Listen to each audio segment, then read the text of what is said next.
Olá, caros ouvintes, sejam bem-vindos a mais episódio do vosso Podcast Conversa, o maior podcast de política em Portugal. E, pois é, episódio 199. Falta mais um para chegarmos então ao 200 e fazermos então assim o tour na estante.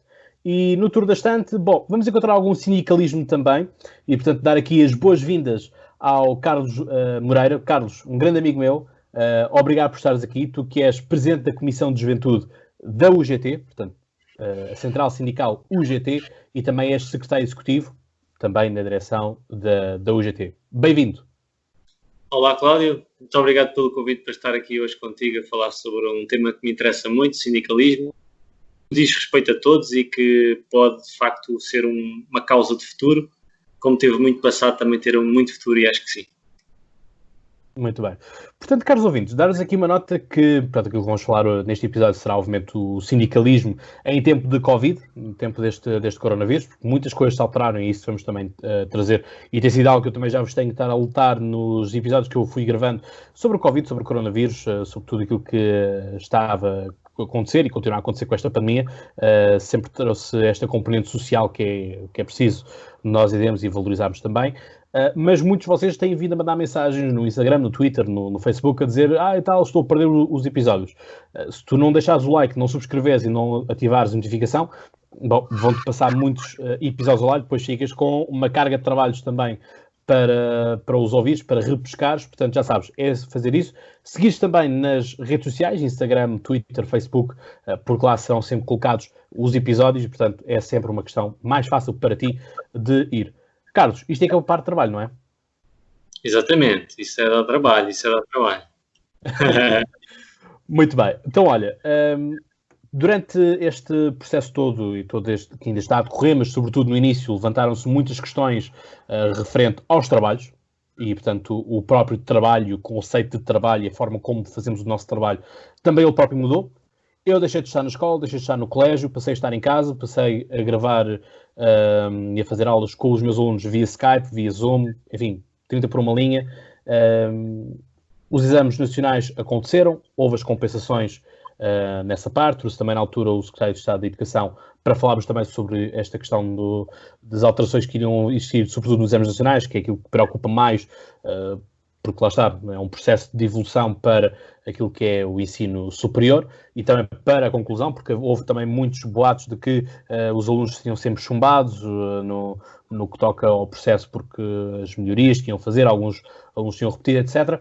Mas como é que tem sido esta ação toda dos sindicatos? Obviamente tu aqui só podes falar pelo UGT e se responsabilizaste não diretamente, mas pronto, fazendo parte da equipa pelas ações da UGT, e sabes que eu, no meu podcast, fui muito crítico, sobretudo naquilo que foram as manifestações do 1º de maio, organizadas então pela CGTP ali na Alameda. Certo.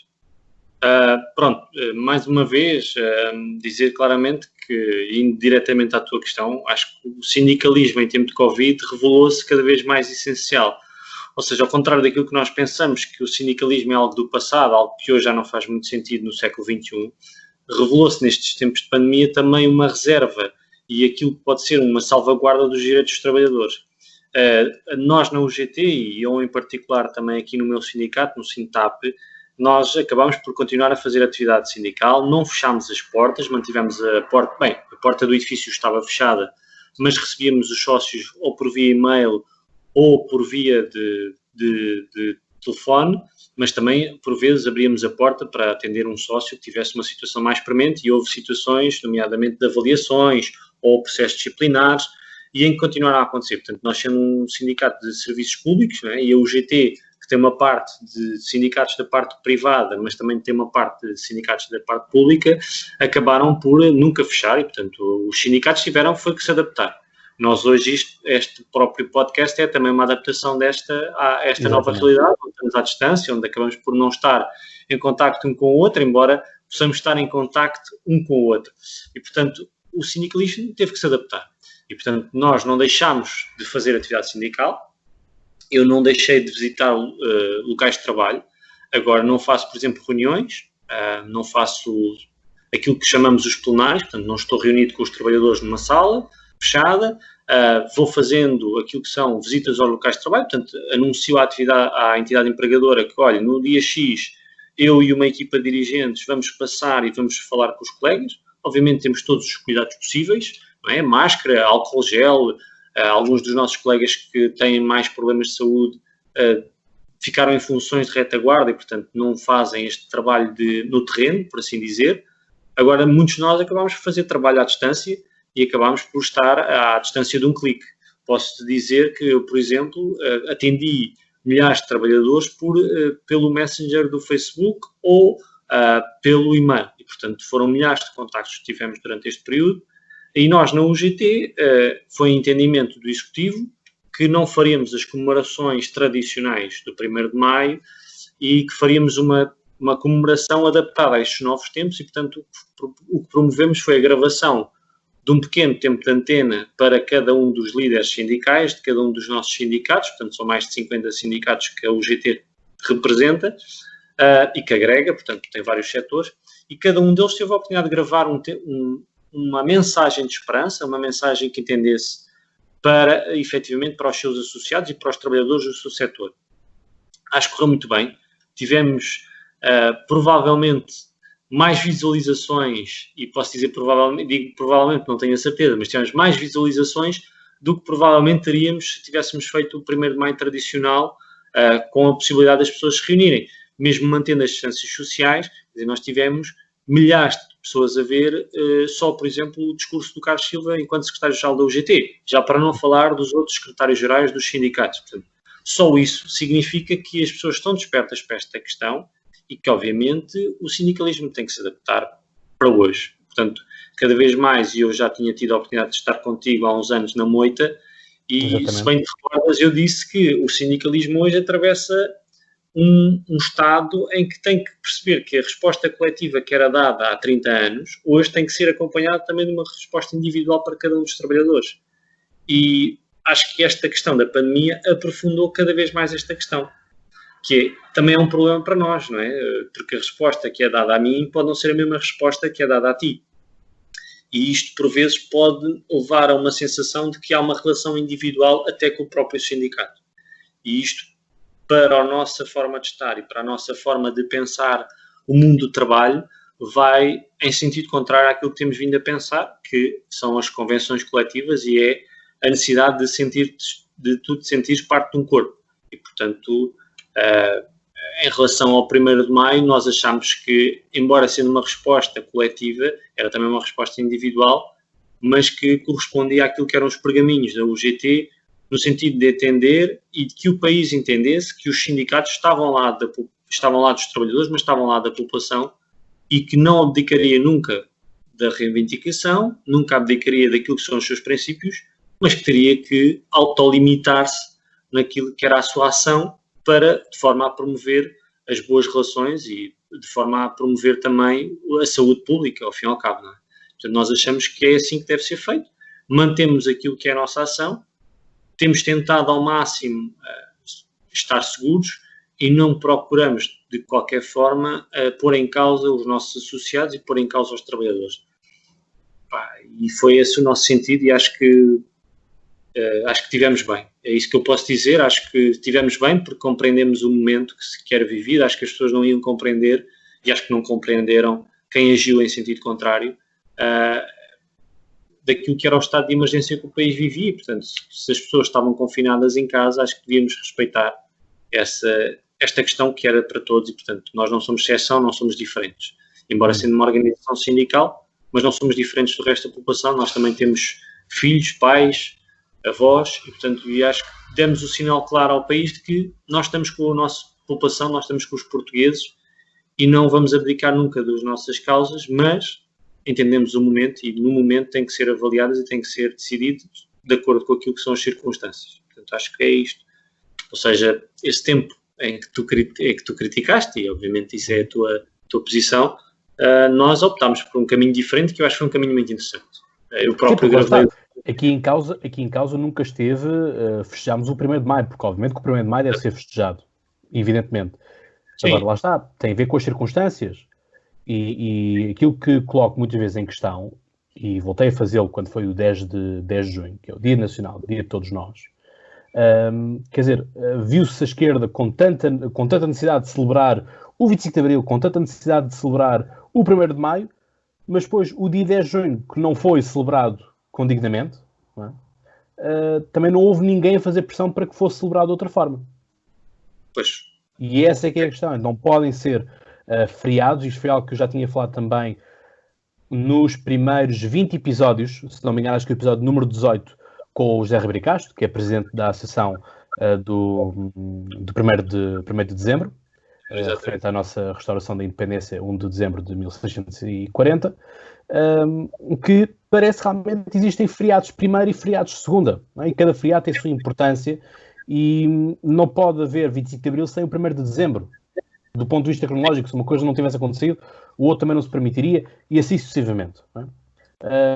E acho que é isto, que eu acho que porque o dia 10 de junho é um feriado que não está capturado, do ponto de vista político. É um feriado muito mais institucional do que propriamente político. Sim. Não, eu acho que aqui a questão é, nós temos que perceber uma coisa. O 1º de Maio é um dia em que se assinala as lutas dos trabalhadores que levaram a que hoje tivéssemos o quadro legal que, ao fim e ao cabo, temos no país, não é? E esse 1º de Maio nunca poderá deixar de ser assinalado pelas centrais sindicais. Agora, aquilo que eu já disse e mantenho é que tu tens que saber ler o tempo em que tu vives. E este, de facto, é um ano de exceção. Ou seja, isto é um ano em que nós éramos convidados a refletir, efetivamente, sobre aquilo que são as nossas causas, mas também a refletir de que a maioria da população estava confinada em sua casa. Portanto, nós chegámos a ter situações durante o tempo de pandemia onde mais de 60% a 70% da população que trabalha estava confinada em casa e estava a trabalhar a partir de casa. E, portanto, os seus representantes têm que perceber e têm que ter esta leitura. Eu acho que nós não podiam ser do seu conselho. Pronto, exatamente. Eu acho que acresce isto quando as câmaras municipais do Seixal e da Moita fretam ou oferecem, depois depende dos contratos, não é? Os autocarros. Pois, eu aí não me vou pronunciar. Não estou a querer trazer para esse pântano, mas é isto, percebes? É a questão das incoerências ao estado de emergência que estava implantado. Eu acho que nós temos que perceber uma coisa. Uma coisa são as nossas causas e uma coisa é o nosso quadro de valores e aquilo que nós acreditamos e defendemos. Outra coisa é aquilo que nós defendemos que causa impacto na vida e causa impacto na opinião pública. E nós queremos é ter mais pessoas a apoiar as nossas causas. Nós não queremos ter pessoas a dizerem eles não estão connosco, eles estão numa lógica própria. E eu acho que nós, enquanto UGT, mantenho aquilo que disse. Acho que tivemos muito bem, compreendemos o momento que vivíamos, compreendemos aquilo que era o apelo que era feito pelos nossos associados, porque muitos deles diziam-nos, eu não quero ir trabalhar, mas tenho que ir trabalhar para o meu local de trabalho, porque é de onde vem o meu dinheiro e é de onde eu ganho a subsistência da minha família. E, portanto, acho que deve-se permitir àqueles que estão em casa ficarem em casa. E nós conseguimos ler isso. Eu acho que nós tivemos essa audácia, também foi a audácia, de perceber, ok, nós conseguimos celebrar o 1º de Maio, mantemos em cima da mesa tudo aquilo e o Governo ouviu-nos. Não é por acaso que, passados uns dias, algumas das nossas reivindicações, quer até outros partidos políticos, quer o próprio Governo, acabaram por aceitar as nossas propostas e acabaram por nos ouvir. E eu acho que nós sabemos ler o tempo. Ou seja, 2020 foi um ano de exceção a todos os níveis. E foi um nível de exceção também para o 1º de Maio. E todos aqueles que perceberem que a tecnologia fará parte do mundo do trabalho e faz parte do mundo do trabalho já hoje, são aqueles que vão liderar o amanhã. Não há dúvidas. E, portanto, eu acho que foi também uma forma de dar um sinal para o futuro de que nós estamos disponíveis para assumir estas novas ferramentas e agora queremos é também, obviamente, garantir que elas têm condições de trabalho dignos e que não põem em causa aquilo que é a construção laboral que nós fizemos pelo menos desde o 25 de Abril em Portugal. Não é? Portanto, eu acho que o sindicalismo ganhou força em tempos de Covid. Embora se possa pensar ao contrário, eu acho que ganhou força. Não posso falar por todo o movimento sindical em Portugal, mas falo por aqueles que eu conheço, e foi raro o sindicato que não cresceu em número de associados durante o tempo do Covid.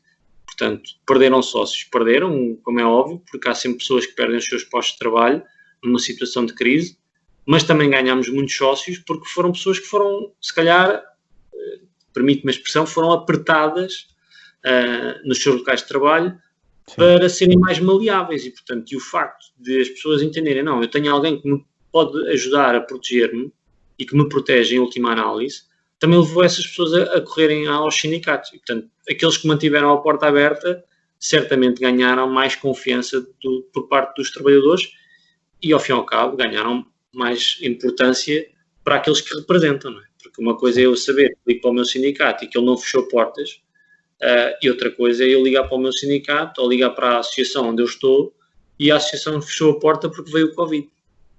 Isto não pode acontecer, nós não podíamos abandonar. Eu costumo dizer que o sindicalista é como um militar, só abandona a trincheira depois de alguém dizer que é para abandonar a posição.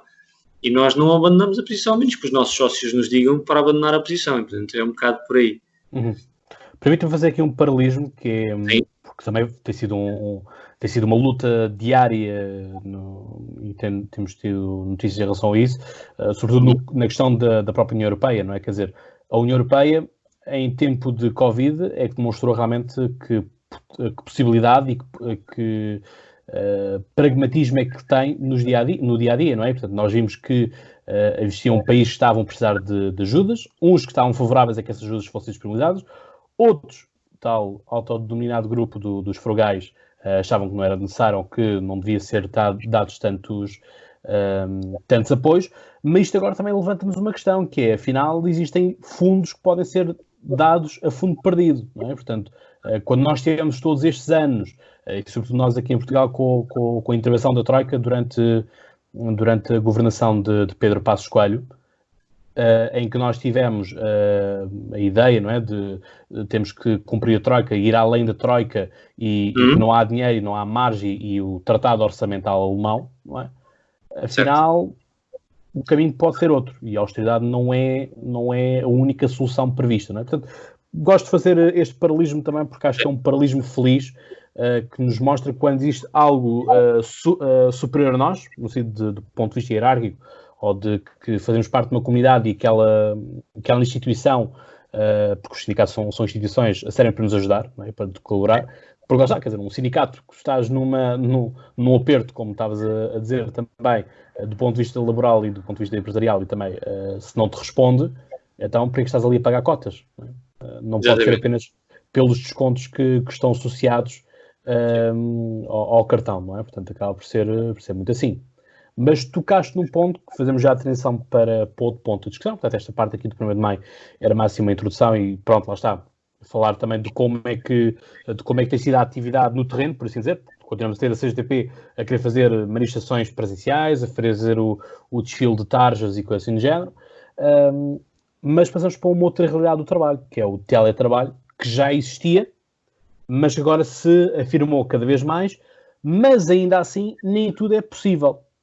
E eu acho que o teletrabalho é muito benéfico para muitas empresas, porque se calhar não precisam de pagar renda de um espaço tão grande, não precisam estar a pagar uma fotocopiadora porque as pessoas passam a imprimir os documentos e utilizar os documentos em casa, menos canetas são tiradas dos copos dos trabalhos, né? Nós sabemos que às vezes existem essas histórias também de trabalhos de filhos que são impressos nos trabalhos e coisas assim do género, e não há renda de luz e água para pagar também por parte das empresas nesses espaços físicos.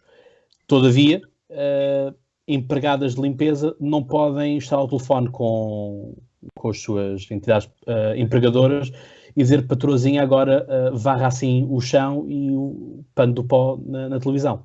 Quer dizer, há coisas que não são possíveis de serem aplicadas e houve muitas pessoas que ficaram também suspensas do seu trabalho. Não tiveram trabalho durante este tempo. A agregar ainda mais a questão do layoff. Eu sei que são muitas questões, mas força. Ok. Bom, em relação ao teletrabalho, eu acho que já estava definido no Código de Trabalho, está definido no Código de Trabalho, agora foi definido em 2009. E, portanto, em 2009 era uma realidade muito curta, existiam muito poucos casos de teletrabalho. Aliás, até janeiro, fevereiro deste ano, talvez em 4,5 milhões de trabalhadores, talvez que 50 mil pessoas estariam em teletrabalho. Não há números, portanto, nós não temos números, não é? Eu falo apenas daquilo que eu conheço melhor, nos locais onde eu passava, pouco mais do que se calhar 1 ou 2 pessoas estariam em teletrabalho. e eram situações excepcionais, ou seja, normalmente o teletrabalho era pedido por mães que ainda estavam nos primeiros anos de vida dos seus filhos, ou por alguém que estava ainda a recuperar de uma doença e que precisava de mais uns tempos para recuperar definitivamente, e, portanto, já queria regressar ao trabalho, também para não perder rendimento, porque a baixa implica perda de rendimento, e, portanto, havia trabalhadores que solicitavam esta possibilidade, e, de facto, o que está definido na lei, o que está definido no Código de Trabalho é que o teletrabalho implica que a própria instituição para a qual tu trabalhas tem que te pagar uma parte do sinal de internet, tem que te montar um computador em casa, tem que te dar condições de trabalho na tua residência ou num outro sítio onde tu possas estar a fazer este teletrabalho, porque isto também não está definido que o teletrabalho é prestado em casa. O que é dito é que o teletrabalho é prestado noutro sítio, para além das instalações da empresa ou para além das instalações da instituição para a qual tu prestas um trabalho. E, portanto, agora o que é preciso encontrar é ferramentas de facto, perceber como é que isto vai ser feito. Porque eu não conheço a casa das outras pessoas, não é? Mas as nossas casas não estão preparadas à partida para que haja um local de trabalho dentro da nossa habitação. Sim. E estou a falar disto, nomeadamente, a nível de respiração, a nível de luz, a nível do próprio equipamento do escritório. Uma coisa é tu trabalhares em tua casa, que tens uma cadeira, para estares 1 ou 2 horas por dia, no máximo a ver uns e-mails, ou a jogar um jogo, ou até ver um filme. Outra coisa é teres uma cadeira que tem que estar 7 horas, onde tens de estar confortável a trabalhar, embora tendo aquela pausa que se deve ter para que se faça o relaxamento muscular e que não cause atrofias musculares ou de outra ordem. Mas, quer dizer, nós temos que encontrar um equilíbrio. Portanto, o teletrabalho é uma realidade que parece-me a mim que veio para ficar, que é complicada de gerir até pela definição do horário de trabalho. Nós tivemos algumas pessoas que, depois de irem para casa, começaram a pedir outros horários de trabalho, não percebendo que estes horários de trabalho que estavam a pedir podem vir no futuro a trazer-lhes problemas, porque uma coisa é eu trabalhar em minha casa e ok, dá-me mais jeito de se calhar trabalhar à noite porque os miúdos foram-se deitar e eu estou sossegado no escritório a trabalhar. Silêncio, sim. Exatamente, mas isto do ponto de vista do ser humano tem implicações na nossa saúde, não é? Porque trabalhar durante a noite não é uma coisa que trabalhar durante o dia. E, portanto, isto está comprovado e nós... E outra coisa, a bolinha verde aparece sempre, não é? Portanto, estás sempre disponível. Exatamente. E portanto, não tens desculpa de estou no trânsito, ou estou no parque, ou estou no supermercado. Essa foi uma das questões que nós também já levantámos, porque o direito a desligar é uma questão que nós temos vindo a discutir, não só em Portugal, mas também a nível europeu, na Confederação Europeia de Sindicatos, e nós temos tentado que este direito a desligar seja implementado na Europa. E, portanto, nós temos tentado que, efetivamente, o teletrabalho, ok, é uma boa ferramenta. Hoje em dia há profissões que nos permitem, sei lá, tirar 15 dias de férias e ir para a Argentina e depois estar lá mais 15 dias a trabalhar porque estou remotamente a trabalhar. E eu acho que nós temos é que perceber isto. Nós não estamos em teletrabalho hoje, nós estamos a trabalhar remotamente.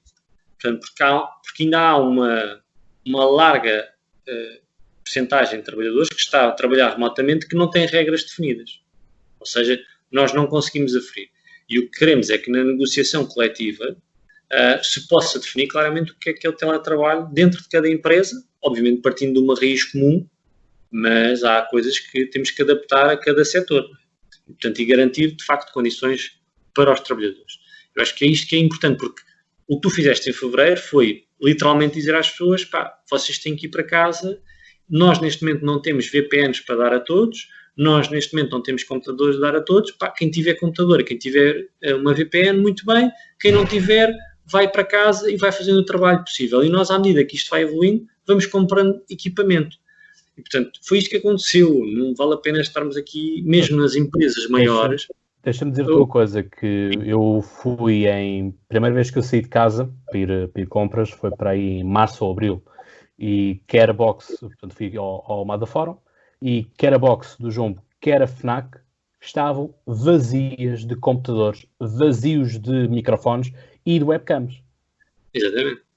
Sim, é isso que eu estou a dizer, ou seja, o que aconteceu foi que muitas destas pessoas foram para casa, Numa primeira fase tiveste duas situações. Uma foi as pessoas que já tinham equipamento próprio e que a chefia, não tendo equipamento para entregar, disse: se tens equipamento próprio e puderes utilizar, usa.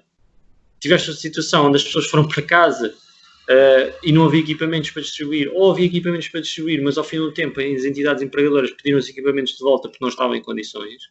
E, portanto, as pessoas acabaram por ter que comprar equipamentos melhores, ou novos equipamentos, para, de facto, fazer o seu trabalho. Eu vou dar um exemplo. Isto não foi no setor privado, isto foi na administração pública. Tiveste centenas de trabalhadores que utilizaram durante vários meses o seu próprio telemóvel para fazer chamadas de serviço. E estouraram o plafond do telemóvel. Assim como o sinal de internet em casa, assim como os seus próprios computadores. Ou seja, isto do ponto de vista da segurança dos dados foi complicado. Não é? Já para não falar dos custos financeiros para os próprios trabalhadores. Mas quer dizer, percebes? Ou seja, vamos ter que encontrar aqui, na questão do teletrabalho, claramente vamos ter que definir as regras, se me permites a expressão, do jogo. Ou seja, perceber como é que é feito e como é que podemos, e o que é que podemos fazer em teletrabalho. Porque o que nós fazemos atualmente não é teletrabalho, fazemos trabalho remoto. E, portanto, é um trabalho que não está muito bem definido. Portanto, a coisa está baseada no Código de Trabalho, ok. A coisa até tem um princípio que me parece interessante, que está bem previsto, mas a verdade é que hoje não temos esse princípio. Porque o princípio nem sequer está a ser cumprido. Porque quantos de nós estão a trabalhar a partir de casa e que a sua entidade empregadora não paga a energia que eu gasto, não me paga o desgaste do meu computador, não me paga o meu sinal de internet e não me paga o telemóvel que eu uso, que é meu. É isso. Portanto, por isso que eu estou a dizer, as empresas vão poupar imenso com isto. Exatamente. E, portanto, isto obviamente é fabuloso. Tu podes ter maior produtividade, porque o trabalhador deixa de ter a deslocação para o seu local de trabalho, portanto, e isso aconteceu, nós apercebemos disso. Tu tiveste trabalhadores que entravam às 9 da manhã e começaram, como faziam aquela hora até ao serviço, não é? Ou vá 1h30, passaram-se a ligar no computador às 8. Portanto, a partir das 8 da manhã estavam a trabalhar. E não saíam mais cedo. Portanto, ou seja, tiveste aqui um incremento do número de horas de trabalho que trouxe mais produtividade, trouxe mais valias para as empresas, mas que isso não se reflete nos trabalhadores. Né? Porque os trabalhadores continuaram a ter que pagar as suas despesas em casa e algumas a crescerem porque passaram a trabalhar a partir de casa. Portanto, e acho que é isto que nós temos que definir claramente. É o que é que queremos, como é que queremos fazer e o que é necessário para que, de facto, termos, se calhar, uma percentagem até razoável de trabalhadores a trabalhar a partir de casa. Portanto, isto vai levar tempo. Nós estamos a discutir isto em vários setores.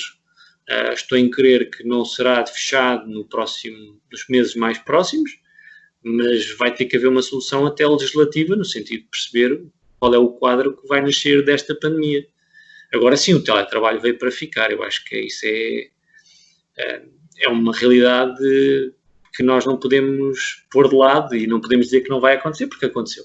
Portanto, eu diria que avançámos, se calhar, 10 anos em meia dúzia de meses. Portanto, aquilo que era o ritmo normal e aquilo que era estimado, que era o teletrabalho, ir assumindo em alguns setores até alguma importância, e tínhamos aqui alguns planos que previam precisamente isso, portanto, 10, 15 anos, e de repente tiveste aqui esta pandemia e obviamente isso limitou e estreitou aquilo que era o prazo de adaptação das instituições. Pronto, e acho que é isto. A segunda pergunta já não me lembro, que entretanto com a resposta perdi-me, se me puderes lembrar. Era a questão toda das ilegalidades cometidas, né? Pessoas que acabaram também com o layoff, não é? Algumas pessoas estão em layoff, outras acabam por ficar um tanto no éter, no sentido ou num limbo, em que estão e não estão a trabalhar. Sim. Eu diria o seguinte, eu diria que tudo aquilo que são ilegalidades, os trabalhadores devem denunciar. E se não conhecerem o sindicato do seu setor, mandem para a UGT, informem a UGT e nós fazemos a denúncia para a ACT e acompanhamos o processo e tentamos ajudar as pessoas naquilo que for possível. Obviamente houve aqui empresas que se aproveitaram claramente do layoff, não tenho dúvidas nenhumas. Houve empresas que não tiveram quebra de rendimento nos primeiros tempos e foram logo para o layoff. Eu acho que o layoff trouxe um problema e eu acho que nós não nos apercebemos disso. Foi empurrar para a frente o problema do encerramento de algumas empresas ou não. E tenho receio, que após o fim destes apoios, algumas empresas metam o processo de insolvência e que desapareçam do mapa e que deixem, de facto, os trabalhadores numa situação mais complicada do que aquela que tinham. E eu acho que é isto também um dos problemas que vamos ter daqui a uns meses, que é quando acabar os apoios, o que é que vamos fazer? O Governo já anunciou a revisão desta medida, portanto, aliviou nesse sentido a segurança social e aliviou aquilo ao fim e ao cabo que eram os encargos dos trabalhadores e passou, de facto, o ónus um bocadinho mais para as empresas, mas alguns casos foram denunciados por nós e por outras estruturas sindicais, foram denunciados e vieram para a televisão algumas empresas que estavam em layoff, mas continuavam a produzir. E, portanto, os trabalhadores deixaram de receber dinheiro, mas continuavam a trabalhar. E eu acho que nós temos que denunciar isso e temos que, de facto, não permitir que seja uso indevidamente destes fundos. Portanto, quando o Estado financia para que o emprego se mantenha, o Estado financia com o propósito de manter o emprego. Não propriamente dizer, não, mas nós vamos para layoff mesmo, mas vamos manter a atividade produtiva. Houve países que não fizeram layoff. Houve países que não fizeram. A Itália, o setor produtivo nunca parou. Só parou mesmo já na última e em que havia setores complicados onde era preciso parar. E, portanto, a própria Alemanha, nós fomos tendo casos de várias empresas que tinham casos de Covid e que nunca fechavam as empresas. Os trabalhadores eram retirados, eram substituídos por trabalhadores de outros setores ou até vindos de empresas de trabalho temporário e, portanto, a empresa nunca fechou. E nós aqui tomou-se essa decisão de que aquelas que tinham quebras na produção poderem usufruir deste apoio estatal, que me parece que poderia ser mais regulado.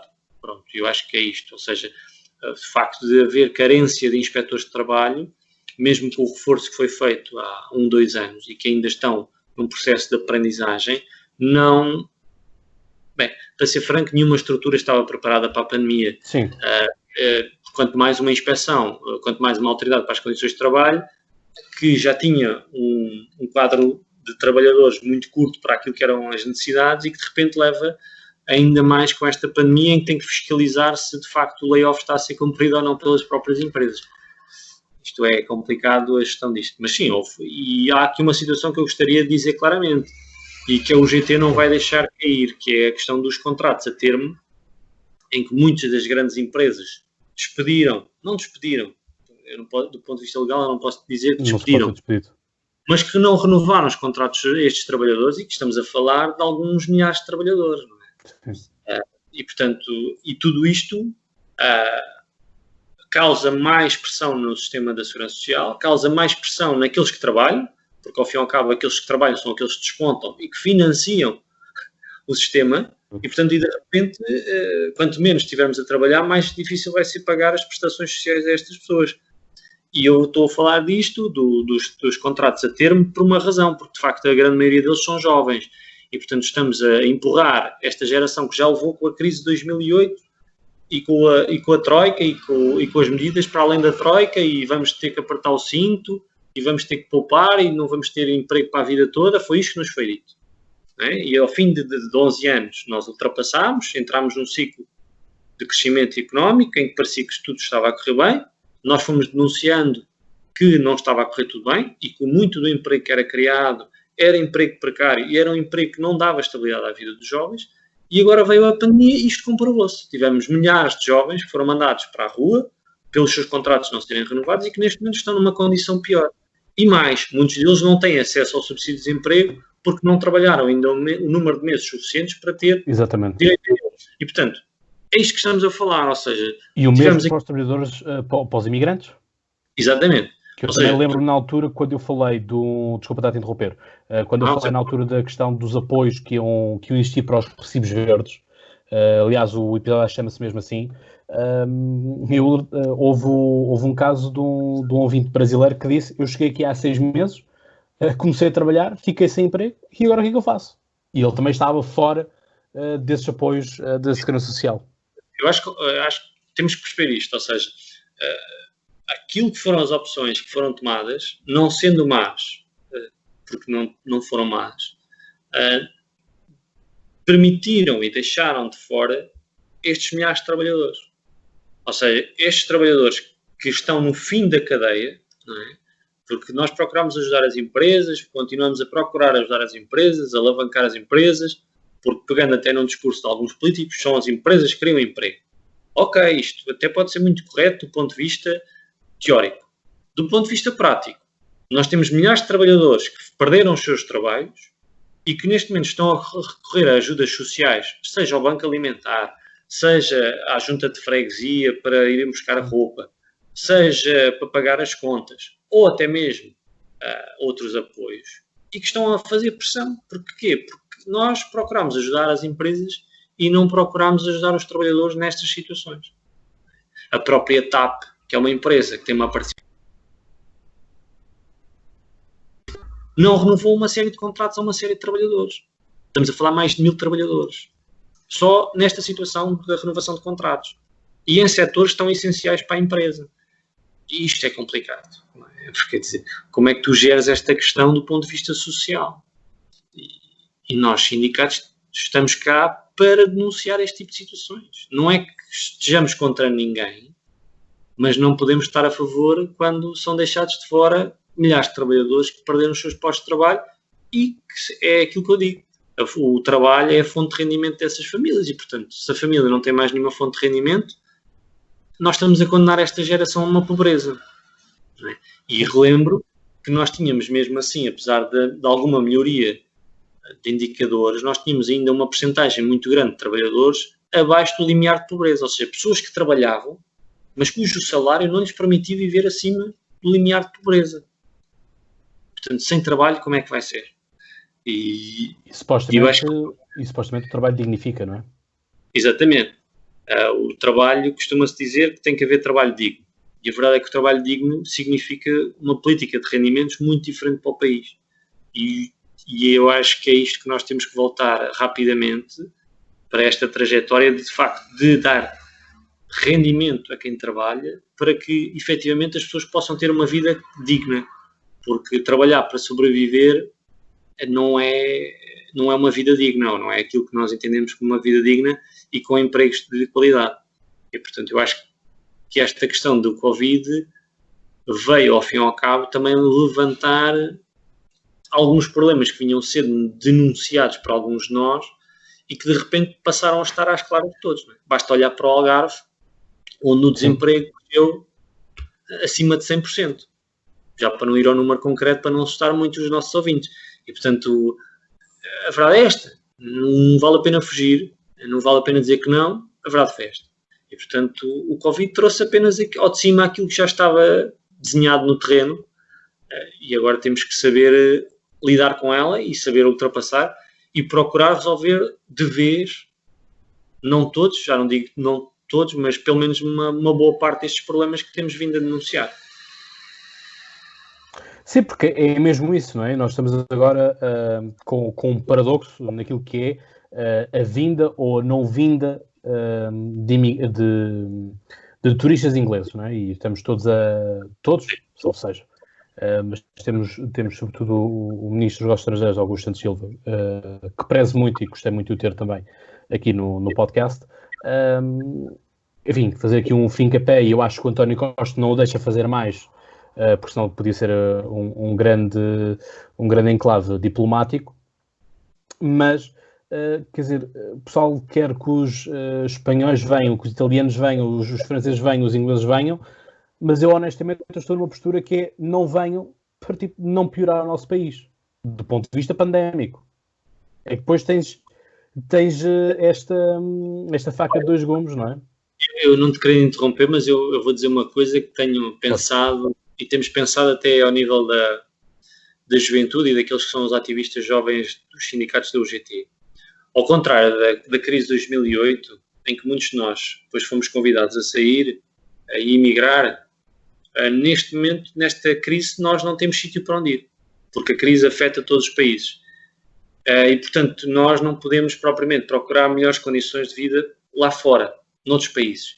Portanto, porque a verdade é esta, toda a gente está a atravessar o mesmo, uns mais, outros menos, mas todos têm esta realidade, mas nós temos que fazer um equilíbrio. Eu acho que nós nós não podemos dizer a quem nos visita não venham, porque efetivamente o setor do turismo é um setor que dá emprego a muitos milhares de trabalhadores em Portugal. Eu sei, por isso é que eu digo que é uma faca de dois gumes, não é?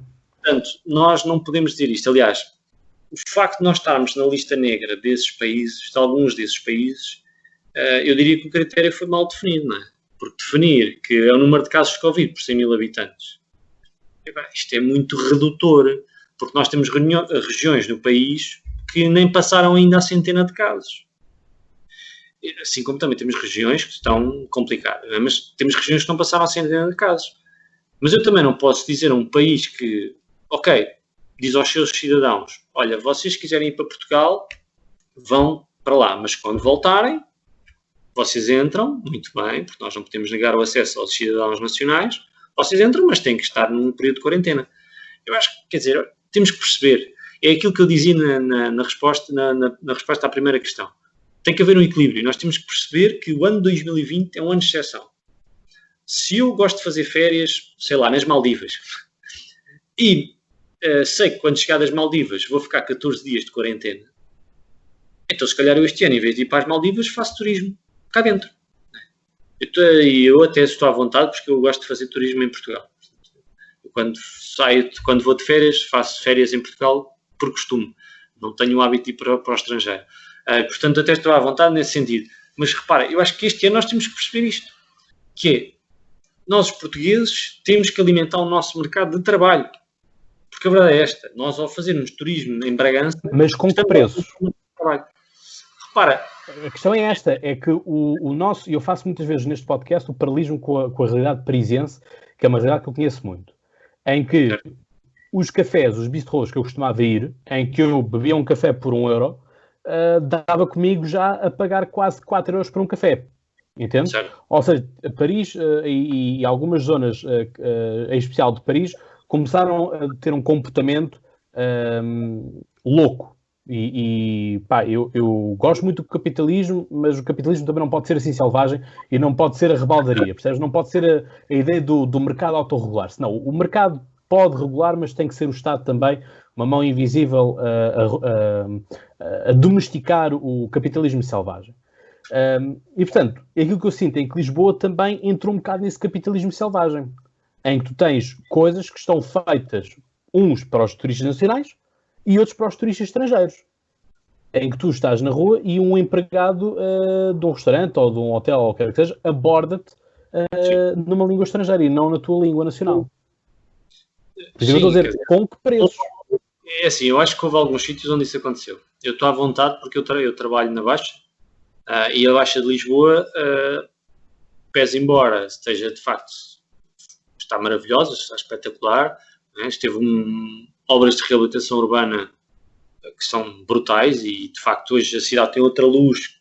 Sim. Que faz lembrar até 30 anos atrás ou mais, mas essa é uma realidade que é imutável, que é muitos dos restaurantes que serviam os trabalhadores, as pessoas que trabalhavam em linha baixa, passaram a praticar preços são incomportáveis para o comum dos trabalhadores.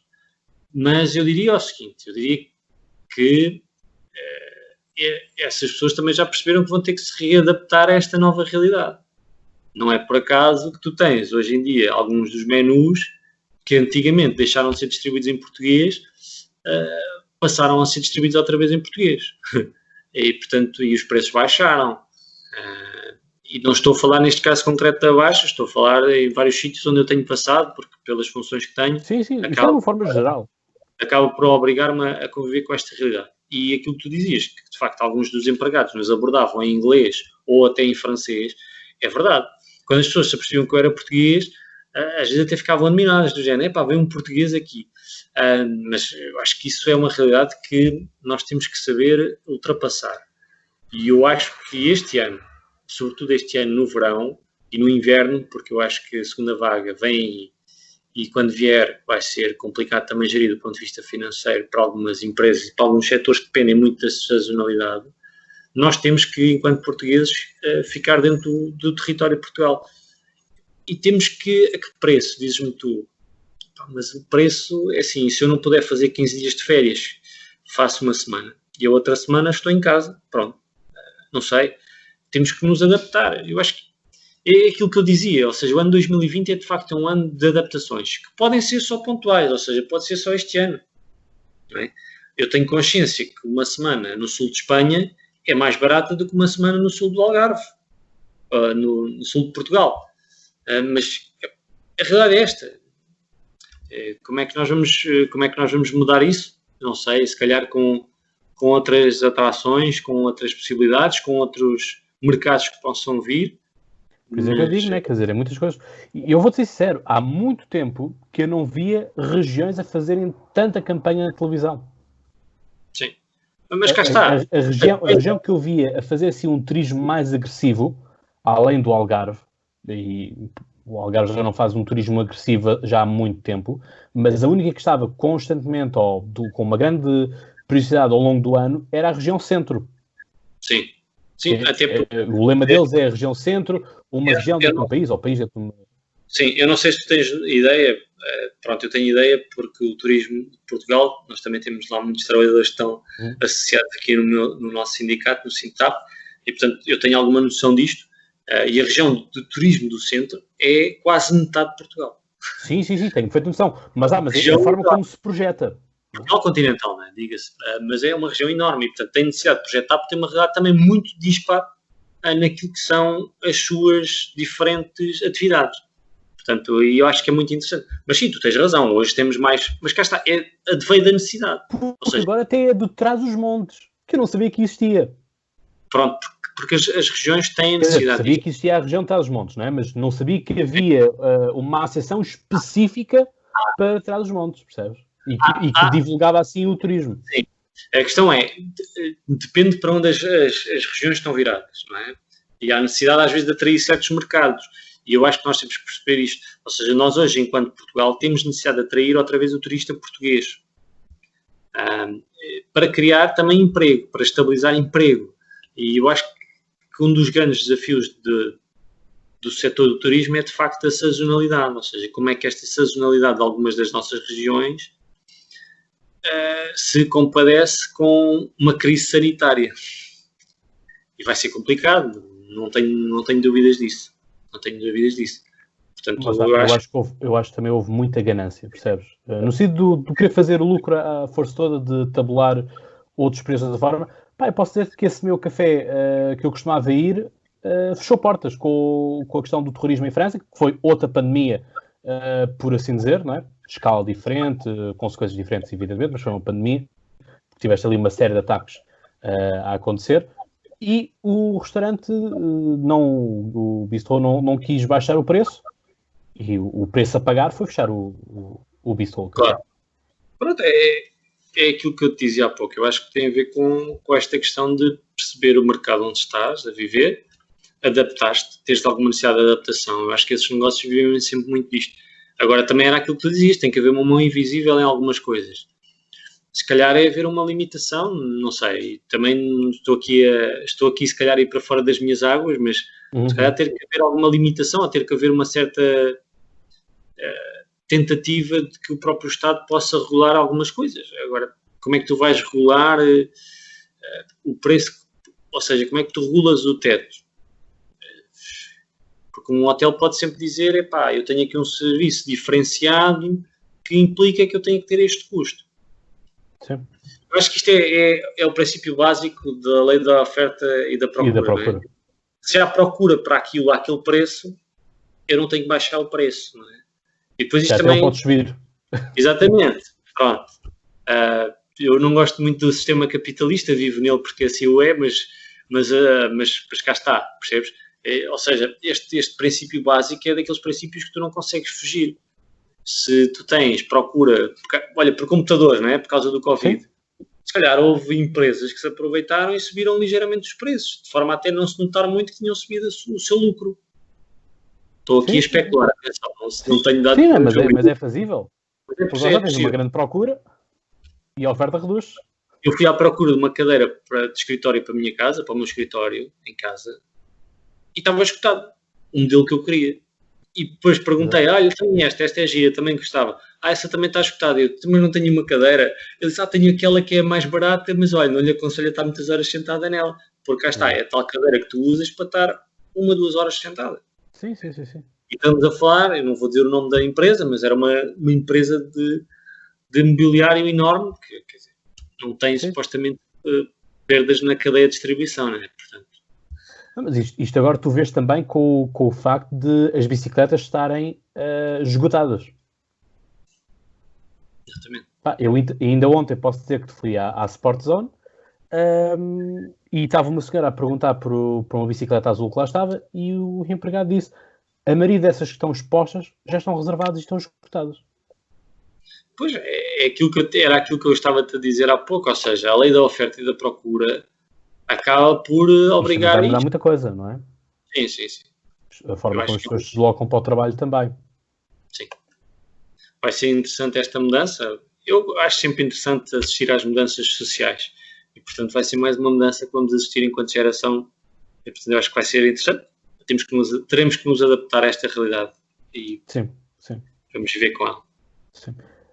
Estamos a fazer basicamente quase 100 anos das férias pagas do New Deal, do Franklin Roosevelt, né? E portanto esta questão também das férias, isto também tem estado a ser levantado porque lá está, foi daquilo que se foi dito e eu também disse no próprio episódio, nos episódios iniciais desta questão do Covid, que é nós não estamos de férias.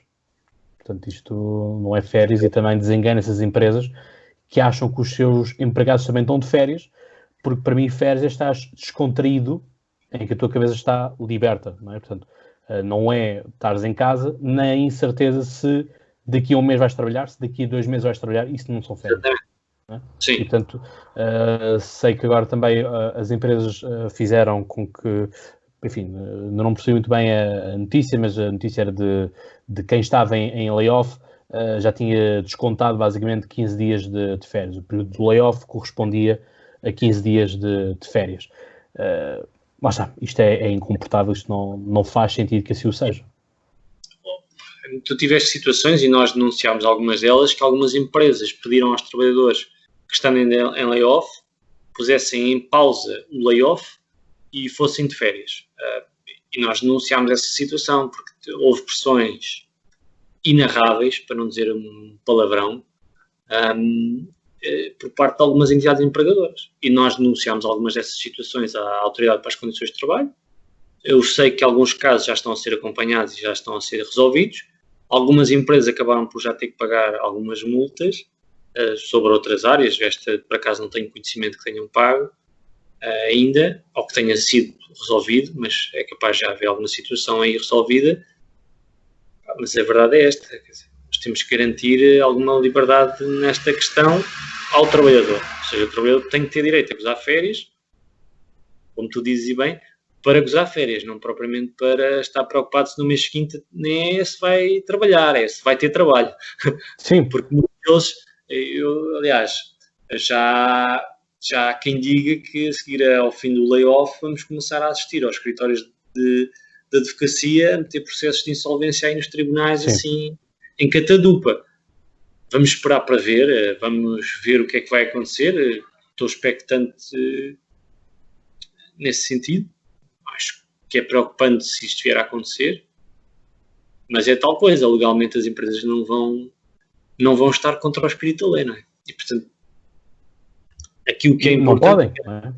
Exatamente. Aqui o que é importante é garantir que, efetivamente, se há gozo de férias, é gozo de férias, não é propriamente o patrão me ter enviado para casa porque naquele mês não lhe dá jeito de pagar a parte que lhe cabe do meu salário, no regime de layoff. Isso não vai ser fácil.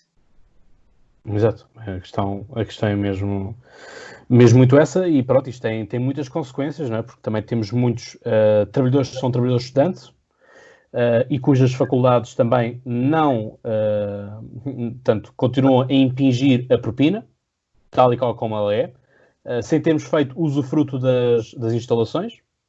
Isto também é algo que é por aí, e em casos também de abandono total, no sentido de os professores mandam PowerPoints e agora desenrasquem-se e façam trabalhos, e enviem os trabalhos para eu os corrigir. Quer dizer, isto para todos os efeitos, a faculdade é um serviço, não é? E tu estás a pagar por um serviço. E eu sinto que as faculdades não prestaram, não por culpa própria, bem o sabemos, mas também o aluno, também por culpa própria, também não consegue pagar o serviço na plenitude. Exatamente, sim. É que há casos os juros continuam a ser aplicados.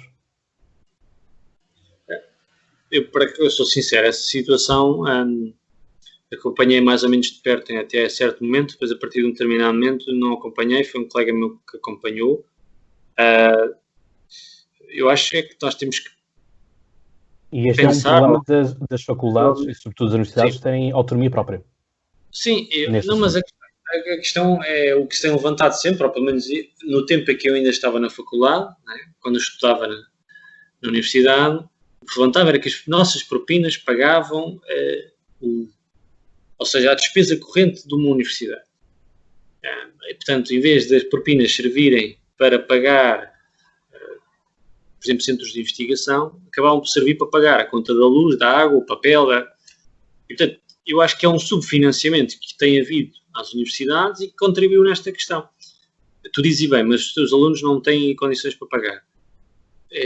O que eu acho é que deveria-se procurar junto das faculdades que houvesse um parcelamento diferenciado por causa desta situação. Ou seja, se o aluno perdeu o rendimento, obviamente não tem condições para pagar a propina. Portanto, haver uma possibilidade das pessoas pagarem em mais parcelas.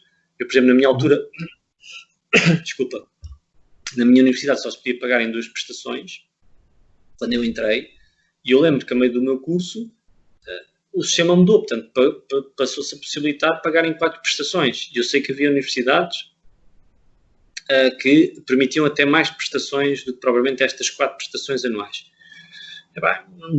Não sei dizer, mas acho que sim, acho que é uma questão que deve ser levantada e deve ser debatida e deve ser discutida. Porque lá está, são essas coisas.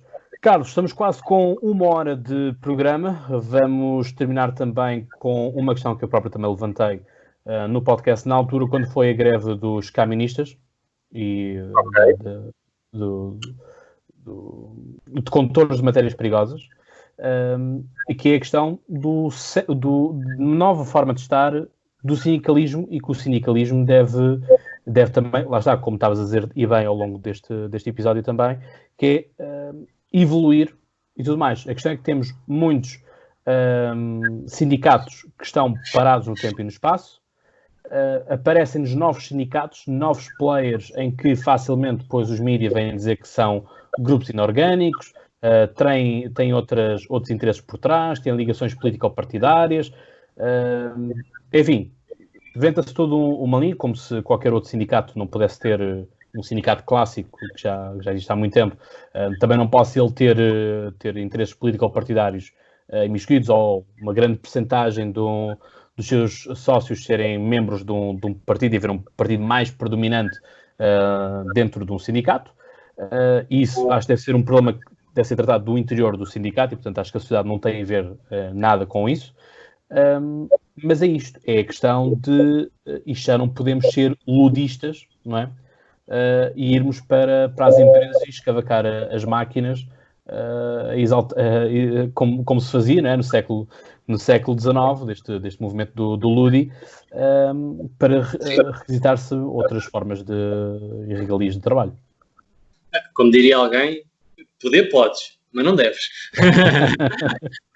Não é? Porque depois isso tem consequências e, portanto, exato. Não sei se o sindicato consegue ajudar muito nesse aspecto. És capaz de acabar numa prisão. Mas pronto. Mas eu acho que é assim. Nós temos que perceber uma situação. Quando surgiu esta questão dos sindicatos tradicionais e dos novos sindicatos, eu ouvi uma pessoa mais experiente que eu dizer que para ele não havia sindicatos tradicionais.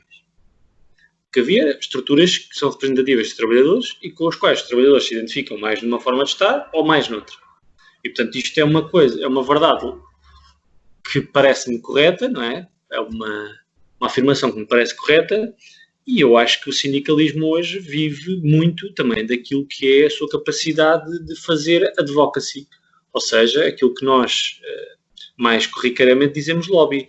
Portanto, se nós conseguirmos, junto de uma entidade empregadora, fazer a defesa daquilo que são as nossas posições, daquilo que é o que nós entendemos o caminho mais correto, e que são os sócios que nos dizem isso, portanto, são os trabalhadores que trabalham naquele sítio, que nos dizem, epá, olha Carlos, eu não quero um aumento de salário, eu quero melhores condições no meu local de trabalho. Eu prefiro abdicar de um aumento de salário este ano e que a empresa compre computadores, compre ar-condicionados, ponha janelas como deve ser, em que nós não tenhamos calor e frio, não é? Portanto, há sempre esta questão de defesa daquilo que são os reais interesses dos trabalhadores. E eu acho que algumas destas estruturas afastaram-se das classes que representam. E, portanto, ao se afastarem da classe que representam, ou até da faixa de trabalhadores que representam, não é? Porque, por exemplo, o sindicato onde eu estou não é um sindicato de uma profissão. Tem várias profissões, não é? Trabalhadores da administração pública, nós temos mais de 80 profissões na administração pública e, portanto, nós representamos todos e temos sócios de todos os quadrantes, não é? Nós temos desde do assistente operacional que não tem uma habilitação, tem uma habilitação muito baixa, até ao técnico superior altamente qualificado com doutoramento e com outro tipo de valências do ponto de vista até habilitacional. E, portanto, há um sentido de corpo que é importante que o sindicato tenha. Mas esse sentido de corpo só advém da tua proximidade àqueles que tu representas. Se por qualquer razão o sindicato se ausenta e se afasta daqueles que representa, tendencialmente as pessoas vão procurar outras soluções e vão se organizar outras estruturas. Portanto, quando nasce um sindicato, nasce por norma porque há um grupo de pessoas que entende que dentro do seu setor não existe um sindicato que as represente. Ou, então, por outros objetivos mais pessoais, que procuram o poder ou procuram ter acesso a outro tipo de coisas, que tu já referiste aí, à proximidade política a um partido, o que seja. Eu vou dar a minha opinião e vou dar aquilo que foi a minha experiência pessoal. A mim, nunca ninguém me perguntou qual era o meu partido, em quem é que eu votava, em quem é que eu deixava de votar. E eu próprio, que vou a diversos locais de trabalho, quando as pessoas vêm ter comigo e me pedem ajuda do ponto de vista sindical, eu também não pergunto se são do Sporting, do Benfica ou do Porto. Não faço qualquer tipo de distinção e nem pergunto qual é o seu partido político ou se votaram nas últimas eleições. E, portanto, agora, obviamente, depois há aqui um caminho, não é? E há aqui uma construção que foi feita e eu acho que ficaria mal se eu dissesse que não existe, porque a verdade é esta, existe. Há uma construção da UGT baseada em gente ligada no tempo do 25 de Abril a dois partidos. Depois existe pessoas que estavam ligadas a outros partidos, que estão no seio da UGT e que ainda hoje mantêm essas ligações a outros partidos, mas que são uma faixa residual naquilo que são os dirigentes da central sindical. Nos sindicatos, temos também sindicatos que estão organizados em tendências assumidas e temos sindicatos que não têm tendências assumidas. Portanto, nós hoje temos cada vez mais, diria eu, aquilo que também é um afastamento do mundo do trabalho ao mundo da política. Não é por acaso que esses novos sindicatos, muitos deles aparecem e desaparecem rapidamente. Porque cá está, aparecem como um projeto pessoal de alavancagem para outras coisas que não o sindicalismo e que depois, ao fim de atingirem, se calhar, aquele objetivo que nem era aquilo que eles queriam, mas já dá qualquer coisa, eles saem e desaparecem do mapa, se me permite a expressão. Sim. E, portanto, o que nós temos nunca mais foi falar do Pardal, não é? Pronto, foste tu que o disseste, não fui eu. Mas a verdade é esta, portanto, há aqui uma série de figuras que aparecem e desaparecem nestes movimentos, que são movimentos mais abertos. Porque, repara, tu teres um sindicato, mesmo um sindicato que já está constituído há muitos anos, que tem uma direção forte, se tu fores uma pessoa ativa, dinâmica, tens todo o espaço para fazeres caminho, para crescer e para, de facto, um dia, se tiveres outro tipo de agenda, fazer outro tipo de atividades. E, portanto, não é muito difícil. É muito mais difícil, se calhar, num partido político, não é? Onde tu tens uma organização e tens uma estrutura muito mais blindada. Eu, por exemplo, falo da minha experiência pessoal, nunca tive nenhum entrave à minha atividade. Agora, sempre fui fazendo atividade. E quando comecei a fazer atividade, eu nem sequer tinha tempos sindicais. Portanto, eu fazia fora do meu horário de trabalho, procurava ajudar os meus colegas. Portanto, fui fazendo algum caminho e depois até que chegou um ponto onde me perguntaram se eu gostaria de assumir o tipo de responsabilidades. Eu acho que o sindicalismo hoje o que tem que perceber é não podemos ter uma indústria e ter um mercado de trabalho do século XXI, ter sindicatos do século XX e pretender só representar pessoas com profissões do século XIX. E, portanto, nós temos que nos adaptar a esta realidade. Nós temos que perceber claramente que hoje nasceram novas profissões, que essas novas profissões, não tendo sindicatos representativos, vão procurá-las constituir, e é normal, porque se eu conheço 10 motoristas da Uber e esses 10 motoristas da Uber não têm um sindicato, não é? Portanto, se calhar procuraram construir um sindicato. Assim como nas plataformas de entrega, por exemplo, de alimentação. Portanto, essas profissões não tinham estruturas sindicais e, portanto, procuraram construir as suas próprias organizações representativas dos seus interesses. Ao fim e ao cabo, um sindicato é aquilo que os seus associados quiserem. Ou seja, se tu te identificas com uma forma de estar, de fazer barulho, mas não ser consequente e não assumir nunca nenhum compromisso, vais para um. Se tu te identificas com uma postura de estar na vida, de ok, eu vou para uma mesa de negociação, não abandono a mesa, estou-te lá a discutir até a vírgula se for preciso, mas nunca saio de lá sem trazer alguma coisa, vais para outro. Se tu te identificas com aqueles de, bom, olha, apareceram hoje, desaparecem amanhã, mas pronto, serviu para qualquer coisa, vais para outro. Ou se tu não te identificas com nenhum destes, dizes, olha, se calhar vou juntar 4 ou 5 amigos meus, ou pessoas com as quais eu tenho uma relação de trabalho diária, e montamos o nosso próprio sindicato. Eu acho é que depois há aqui um problema que pode levar a outra questão, que é a questão da representatividade. Porque quanto mais dividido tiver o mundo dos trabalhadores, portanto, de quem trabalha, mais difícil será para, de facto, fazer este advocacy que eu disse no início. Portanto, se tu não tens capacidade para influenciar aquele que é o teu,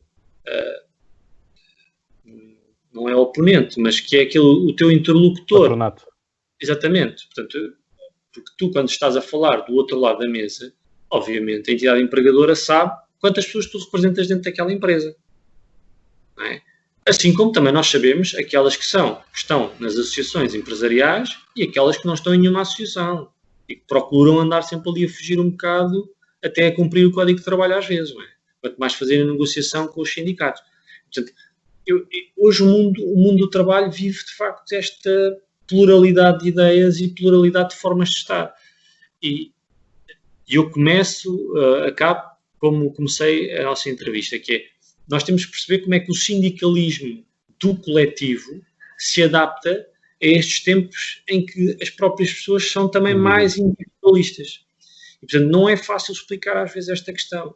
Não é fácil explicar, ouça, nós temos horário de trabalho das 9 às 6, porque do ponto de vista do trabalho e da organização da vida das pessoas, é melhor para todos. Epá, mas eu gosto de trabalhar à noite. Eu sempre me habituei a trabalhar à noite, porque é que eu não posso trabalhar à noite?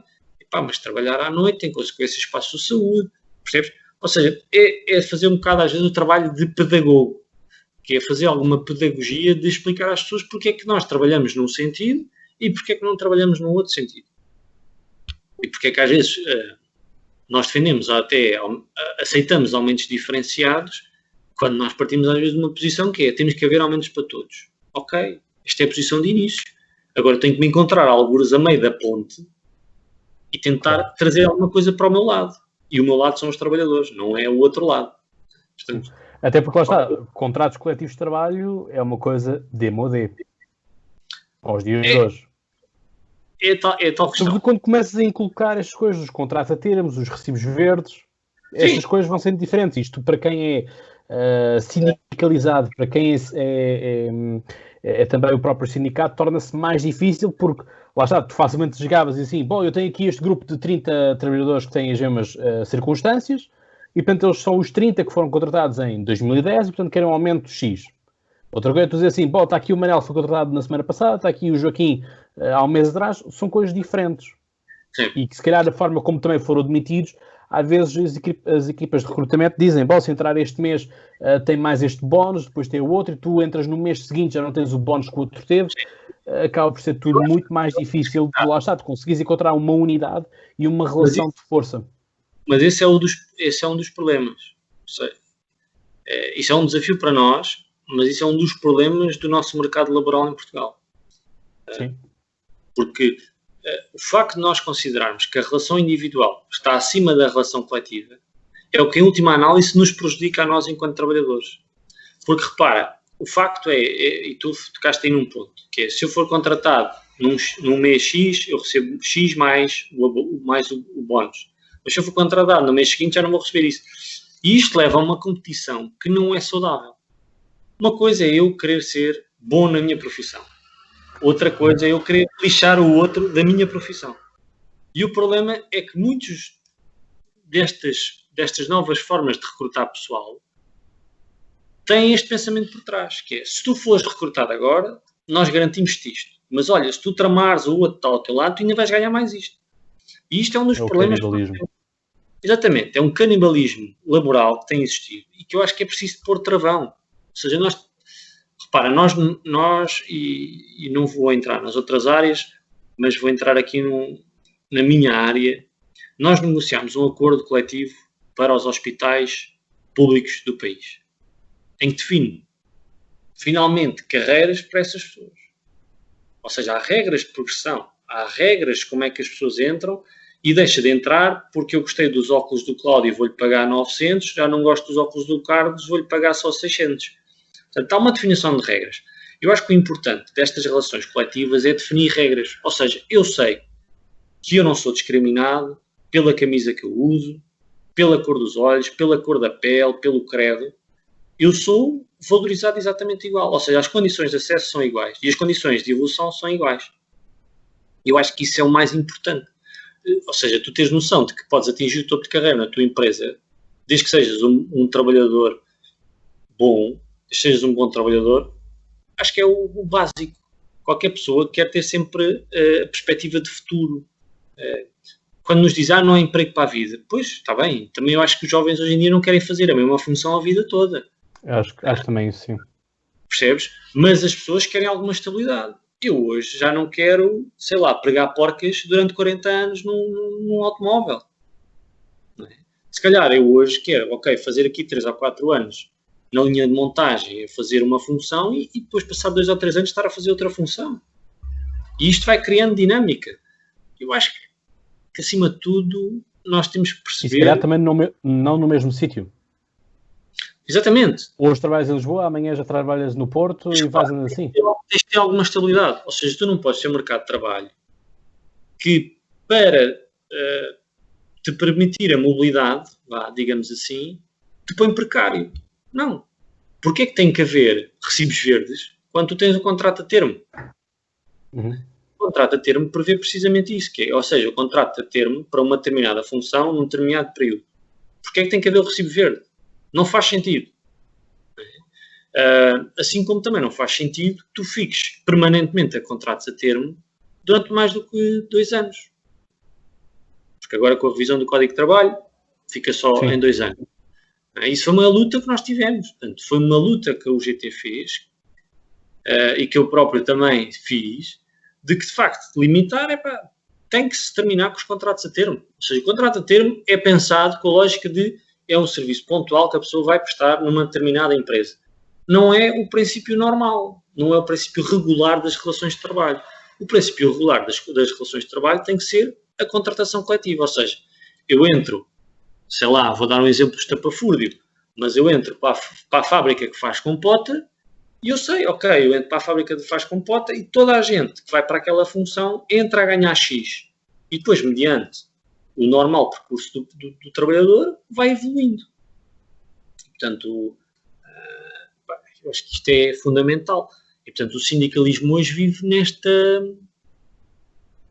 nesta realidade e que não é ultrapassada, quer dizer, nós não conseguimos mudá-la, é o que é. A realidade não muda só porque nós queremos que ela mude. Né? Eu gostava que toda a gente tivesse um contrato com alguma estabilidade, que pudesse ter... Agora, sei que não é possível nesta fase. e tenho que continuar a lutar. Portanto, o meu papel enquanto sindicalista é continuar a lutar para que a precariedade um dia finalmente acabe, não é? Eu, no outro dia, apanhei um documento de 1980, já nem sei, 82, 83, da UGT, e já nessa altura, as pessoas que estavam na Comissão de Juventude da UGT diziam: nós queremos acabar com a precariedade. Está difícil. Não é? Portanto, eu, quando olhei para aquilo e li, eu comecei-me a rir e disse: ao fim de 40 anos eu posso escrever o mesmo e não está mal. Portanto, percebes? E perceber isto é, se calhar, a precariedade que eles queriam terminar é muito diferente da precariedade que nós hoje queremos acabar. Mas a verdade é que o termo está cá. E, portanto, porque eu lembro que nos anos 80 os contratos a termo eram vistos como algo até muito bom para o trabalhador, porque cá está, tinha este princípio da mobilidade. Eu hoje estou na empresa do José Manel e amanhã vou para a empresa da Maria. Pronto, isto até me dá jeito, não é? Já não sou contratado para a vida toda. Mas quer dizer, isto depois também levou a outros processos, não é? Que tu já falaste, até noutras edições do teu podcast, que o mercado de trabalho evoluiu a uma velocidade muito diferente da economia e do capital. E, portanto, o capital procurou inventar formas de destruir relações de trabalho mais perenes e mais protegidas do ponto de vista do trabalhador. Não é por acaso que o Sr. Macron aumentou a idade da reforma em França, acabando com uma série de subsistemas de reforma que tinha. Não é por acaso que nós aqui em Portugal fizemos uma uniformização também do ponto de vista da segurança social. Acabámos com a especificidade das profissões. E agora, de repente, ao fim de 15 anos, estamos a querer voltar atrás e estamos a reconhecer que, de facto, há profissões de risco, há profissões de desgaste rápido, há profissões que é necessário haver estes mecanismos de diferenciação positiva. Porque as pessoas sabem que ao escolher a profissão X, têm riscos que, se calhar, se escolherem outra profissão, não têm. Eles sabem, mas isso não implica que a sua saúde também não seja afetada por esses riscos. E eu acho que nós temos que reconhecer isso. Se não reconhecermos isso, estamos a fazer um mau trabalho. Exatamente. Deixa-me só pegar nessa coisa do Macron que estavas a falar. O Macron veio mudar muito a política em França, e dos sindicatos mais fortes que existem em França são dos maquinistas. E, de facto, uma coisa que Macron acabou foi, por exemplo, com os subsídios e os bónus que havia, por exemplo, do carvão, quando já não existem locomotivas de carvão, percebes? Ou seja, também tinhas muitas regalias, também tinhas muitos bónus no salário do maquinista, que já não fazia sentido à luz do século XXI, percebes? Como esta coisa do carbono, percebes? Do carvão, que era mesmo por causa de locomotivas do carvão e do benefício que, lá está, um aditivo por causa das questões de saúde que o carvão tinha, não é? Mas que hoje em dia já não faz sentido, porque em França já não tens locomotivas a carvão. Eu vou ser muito honesto, essa situação em concreto, em específico, não sei, esse subsídio. Por acaso eu digo-te isto porque o sistema político francês e Macron é objeto de estudo da minha tese, portanto. Muito bem. Portanto, daí andar a rapar tudo o que há para Não, mas por acaso a questão dos sindicatos franceses é interessante, até porque não sei se tu sabes, mas eu próprio também estou na Confederação Europeia de Sindicatos, no Comitê de Juventude, não fazendo parte do Bureau, mas estou como representante da UGT, portanto estão lá as confederações todas, e tenho boas relações com alguns colegas nossos franceses, bem, com aqueles que eu conheço, que tenho boas relações com todos, e um deles, por acaso, é maquinista, e, portanto, sei que ele passou alguns dissabores nos últimos tempos. Por acaso, sou sincero, essa questão do subsídio do carvão nunca me apercebi nas nossas conversas, mas é possível que sim, que tenha sido cortado. Agora, mas havia várias, percebes? Havia muitas. Aquilo que tu chamas de regalias, eu diria que são direitos conquistados, não é? E vou dar um exemplo muito concreto, não é? Com o governo do Dr. Passos Coelho, tudo que era trabalhador da administração pública perdeu os 3 dias de férias que tinha a mais do Código de Trabalho. Só que ninguém se recordou que esses 3 dias que nos foram retirados no governo do Dr. Passos Coelho nos foram dados no governo do engenheiro António Guterres e que foram contrapartida para os trabalhadores da administração pública naquele ano não terem aumento de salário. Ou seja, enquanto no privado houve aumento de salário nesse ano, na administração pública não houve. E, portanto, nós ficámos com esses 3 dias vá a mais, não é? Que seriam 25 dias de férias, e que ainda não nos foram devolvidos. Porque onde foram devolvidos foi nas câmaras, nas juntas e algumas empresas municipais, mediante negociação coletiva dos sindicatos. E, obviamente, do sindicato. Aqui falo do meu. E, portanto, mas se fores falar com a Administração Central, os meus colegas na Administração Central só têm 22 dias de férias, muitos deles. E, portanto, esse direito ainda não foi devolvido. E isso é daquelas questões que eu tenho dito. Por isso é que eu peguei nesta questão da regalia do direito que é conquistado. Porque nós abdicamos de alguma coisa para ter isso. Ou seja, não estou a dizer que é o caso aqui, porque hoje em dia uma locomotiva, já nenhuma delas funciona a carvão, talvez exceto aquelas que são para efeitos recreativos e que fazem, se calhar, uma viagem ou duas por dia, sei lá. Estou-me a lembrar do exemplo português, se calhar na linha do Douro, ou na linha do Douro. E, portanto, se calhar não fará sentido. Mas se calhar fará sentido, por exemplo, na realidade portuguesa, ter o subsídio de insalubridade e risco, que é um subsídio que está regulamentado, ou melhor, que está previsto na lei desde 98 e que não é pago aos trabalhadores desde essa altura porque não há regulamento. E agora, com esta questão da pandemia, isso até veio para cima da mesa outra vez, houve um projeto de lei, houve uma discussão na Assembleia da República e os partidos não se entenderam, porque a maioria votou contra. E, portanto, porque a maioria votou contra, os trabalhadores vão continuar com uma situação que está prevista na lei, mas que não lhes é paga. E o mais ridículo disto é que os trabalhadores da administração pública não o recebem porque não está previsto na lei. Mas há empresas, por via da nossa negociação coletiva e da nossa ação sindical, pagam. Para tu perceberes o quão diferente a realidade tem sido a nível laboral em Portugal. E, portanto, quando eu te dizia há pouco que é preciso definir algumas coisas, e esta é uma delas, tão simples como isto. E, portanto, são direitos que nós lutamos há muitos anos, continuaremos a lutar, não vamos desistir deles.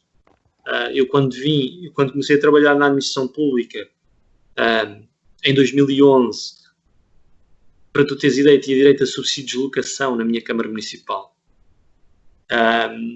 que era um subsídio que era pago a todos os trabalhadores, e depois foi proibido, precisamente pela situação de aperto que se vivia. Foi um subsídio que foi considerado ilegal e a Câmara deixou de o pagar. E na altura houve políticos da oposição que prometeram, quando fossem presidentes de Câmara, e hoje o são, que o pagariam e não o pagam, porque perceberam que era ilegal. Mas esta questão do subsídio de insalubridade e risco está previsto na lei. Só falta uma coisa, que é regulamentar como é que é aplicado. Okay. E isto é como é que tu tens pessoas que fazem a mesma função no mesmo país, em situações e em realidades, do ponto de vista apenas jurídicas diferentes, e que não ganham o subsídio, que é justo, que está previsto, que devia ser pago. E estamos a falar de pessoas que, na sua grande maioria, têm salários muito pequenos. Portanto, que seria até um bom contributo para aquilo que é o aumento do seu salário. E, portanto, isto é muito complicado, gerir estas expectativas e aquilo que é a realidade. Mas este caminho de luta pelos direitos e de manutenção pelos direitos tem que ser continuado. E tem que ser continuado pelas estruturas sindicais, porque podemos criar outras estruturas, sei lá, estruturas representativas de trabalhadores, como as comissões de trabalhadores, mas, em última análise, essas comissões de trabalhadores não representam e não têm a capacidade de influenciar como têm os sindicatos. E, portanto, em última análise, os sindicatos são imprescindíveis naquilo que é o equilíbrio da balança entre trabalhadores e entre os empregadores. E, portanto, se não houver aqui o sindicato que possa equilibrar esta balança, porque normalmente esta balança o trabalhador está cá muito em baixo e os empregadores estão cá muito em cima, não é? Porque eles têm a faca e o queijo na mão. Portanto, nós o que fazemos é procurar equilibrar esta balança até o limite em que, obviamente, nós possamos estar mesmo, já não digo mais, mas pelo menos equilibrados ao mesmo nível. Nem sempre é fácil e nem sempre conseguimos fazê-lo, mas procuramos fazer o mais que conseguirmos, e em 2020 e para o século XXI, os sindicatos têm que perceber que há uma nova dinâmica e que a juventude tem que ser trazida e tem que ser entusiasmada para participar nos sindicatos. Eu estou à vontade, porque a mim deram-me todas as possibilidades para fazer a minha atividade sindical. Nunca pedi para ser isto ou para ser aquilo. Portanto, fui fazendo o meu caminho e, naturalmente, as coisas foram surgindo. Mas eu acho que também há muitos sindicatos que estão fechados sobre si próprios. Portanto, era aquilo que eu dizia há bocado. há sindicatos que se afastaram de quem representa. Sim. Quando tu te afastas quem representas, tendencialmente acabas. E nascem outras coisas ao lado, ou nascem outras coisas até no mesmo sítio onde tu tinhas nascido.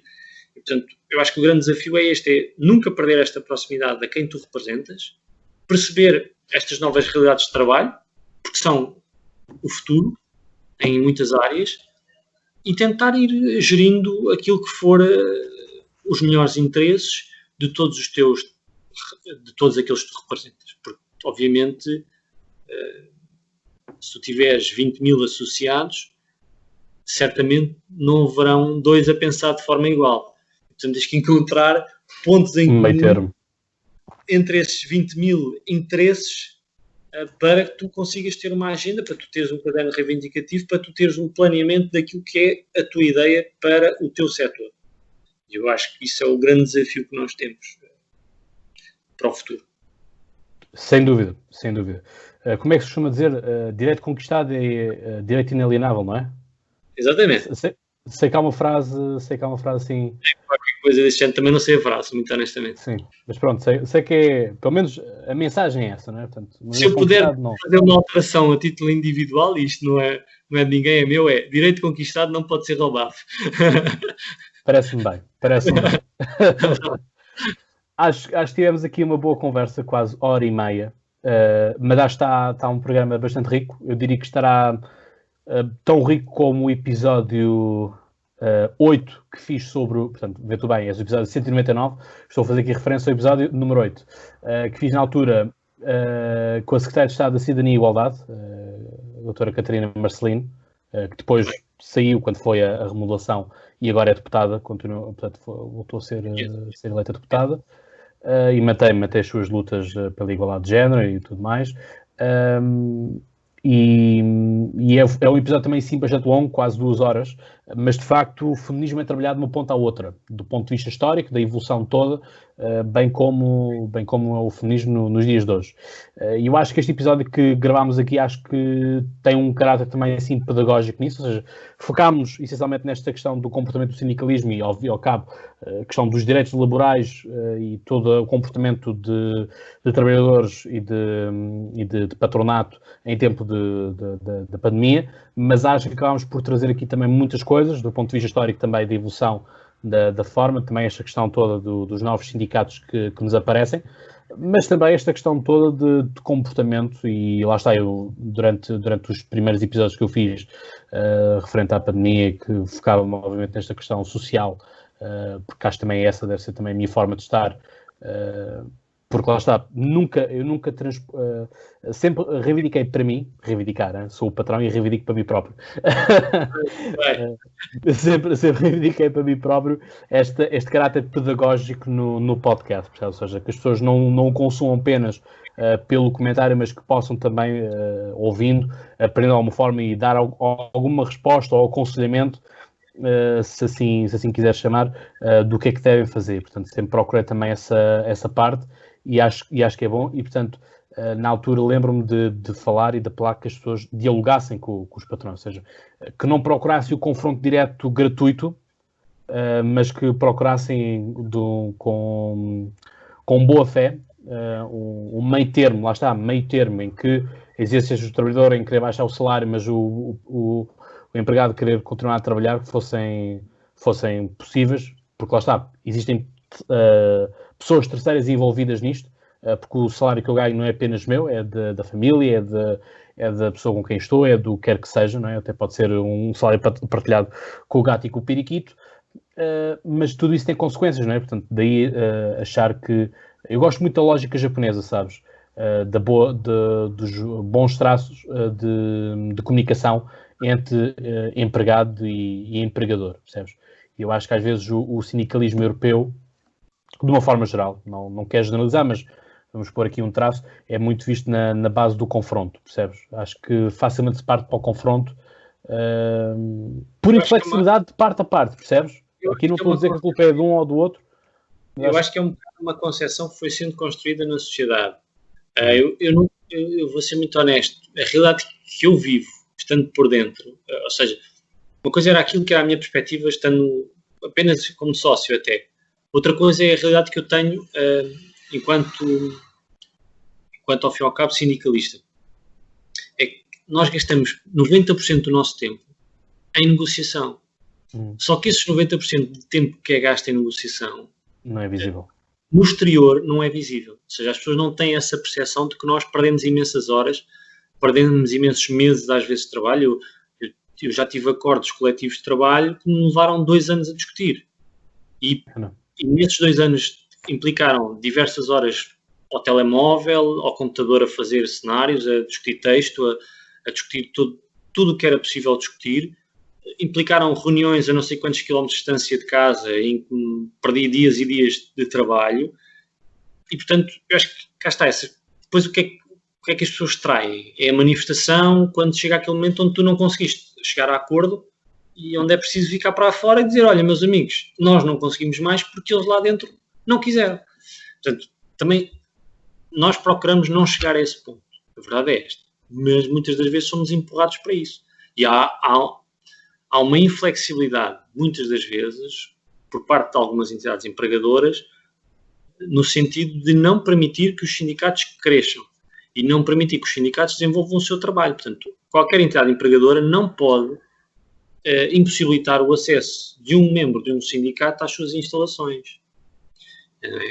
Pode pedir que a pessoa tenha algum cuidado, por exemplo, no âmbito disto do Covid, não é? Agora, não pode proibir. E houve muitas entidades que também aproveitaram isto do Covid para proibir os sindicatos de entrarem nas instalações. E isto também não é fácil gerir. Portanto, eu acho que diria que tem aqui a ver com esta questão do Japão. O Japão tem uma realidade muito diferente da nossa. Portanto, são realidades muito diferentes que não têm nada a ver com a nossa construção, até em termos de modelo social, não é? O empregador no Japão, se tratar mal o empregado, é humilhado em público. Cá não. Em Portugal isto não acontece, não é? Ri-se no Parlamento, não é? Exatamente.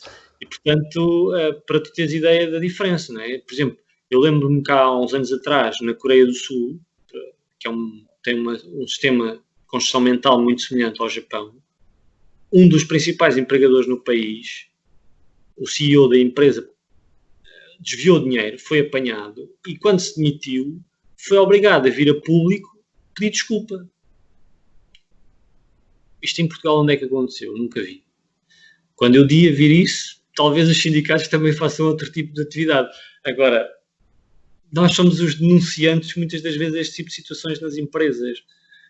E somos aqueles que acabamos por estar na linha da frente. Aquilo que tu dizias e era uma mensagem que eu gostaria de deixar, desculpa ter-te interrompido, que é a UGT e os seus sindicatos estão disponíveis para ajudar os trabalhadores nos seus setores e nas suas preocupações e reivindicações.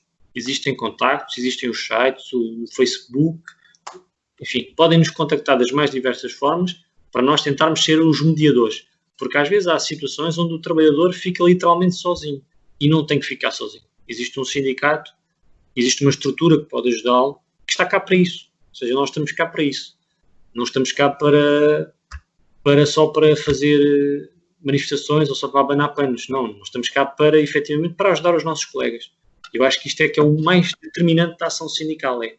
São instituições de apoio e de auxílio aos trabalhadores no momento da sua necessidade. Não são associações recreativas para passeios e para festas. São para isto. São para fazer.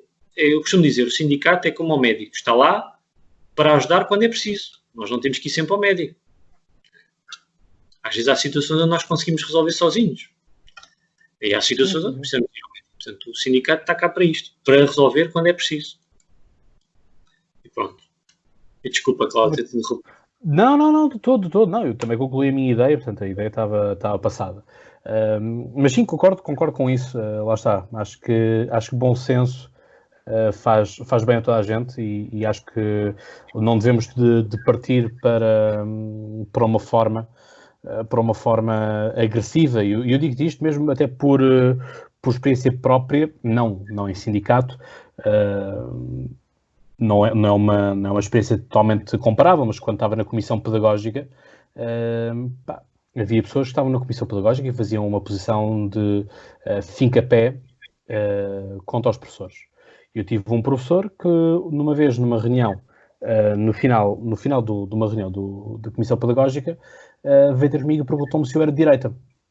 Porque, estando eu em letras, toda a gente sabe que letras é o bastião do Partido Comunista e do Bloco de Esquerda, do ponto de vista dos alunos e das associações estudantes e afins, eu disse não e perguntava porquê.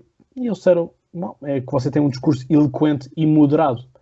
Eu disse, se vocês estão à espera que eu tenha uma lógica, e aqui repara, isto é em 2013, uma lógica sindical de nós alunos contra vocês professores, não contem comigo. Mas é um pouco esta ideia, percebes, que é mainstream, que é... É a imagem que passou, exatamente. Sim, de que o sindicato está ali de uma forma intransigente, percebes? Isto depois lá está, tem a ver também muita forma, como tu tens líderes sindicais, dos mais variados sindicatos, porque depois isto é uma coisa que acaba por ser tanto à esquerda como à direita, e tanto dos polícias como aos enfermeiros, como aos camionistas, como aos pedreiros, o que é que seja, que é um discurso um bocado aguerrido e é o tudo ou nada, percebes? E as alterações que eu consegui, lá está, é isto, os alunos queriam umas alterações do ponto de vista pedagógico, os professores não queriam tantas, queriam encontrar ali um meio termo, e de facto conseguiu-se fazer muitas coisas, encontrar ali um meio termo, e na via do diálogo, percebes? E não andar a fazer administrações e a colar tarjas na frente da faculdade e coisa assim de género, percebes? Acho que é isso que é necessário. Lá está, porque acho que essa coisa... Às vezes por umas certas faixas é porreiro. Diz. Às vezes por umas faixas é porreiro. Já fui por algumas faixas pelo sindicato e é porreiro. Acredito que sim. Mas lá está, percebes? Às vezes é isso. Eu não estou a dizer que com isso estás atualizado, mas se calhar comportamentos que se faziam no século XX não podem se repetir no século XXI e doravante. Mas senão continuamos, volto a dizer, senão voltamos a ser ludistas e íamos para a faculdade e partimos o quê? Partimos as mesas da secretaria, partimos as máquinas registradoras, o que é que fazíamos? Percebes? Não pode ser assim. Não acho que as coisas sejam assim. Sim.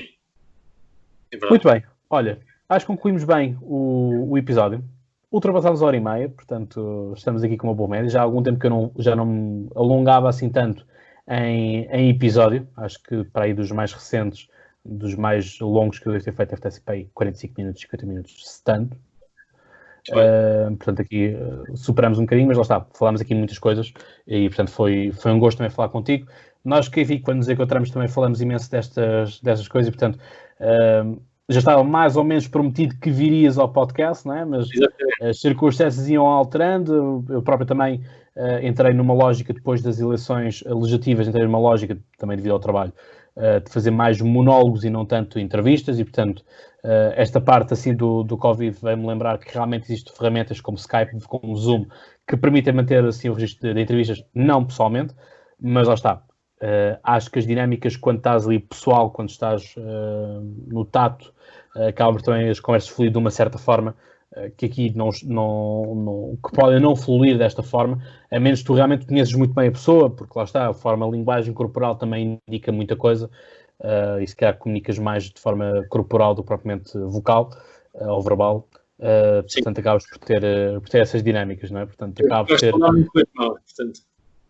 Não percebi, Carlos. Eu gosto de falar muito com as mãos, mas é defeito de trabalho. Sim, mas isso também, eu gosto muito de falar com as mãos. mas é mesmo por isso. Sabes que eu, com muitos alunos meus, às vezes eles empancavam em algumas matérias e eu dizia, falem com as mãos, porque estão a criar movimentos, mecanismos de reflexão, de memória muscular.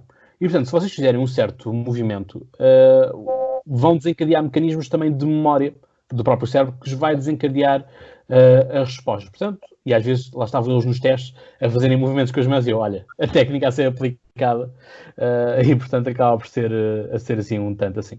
Carlos, foi um gosto estar aqui contigo. Obrigado pela oportunidade. Obrigado eu. Obrigado pelo convite mais uma vez, Cláudio.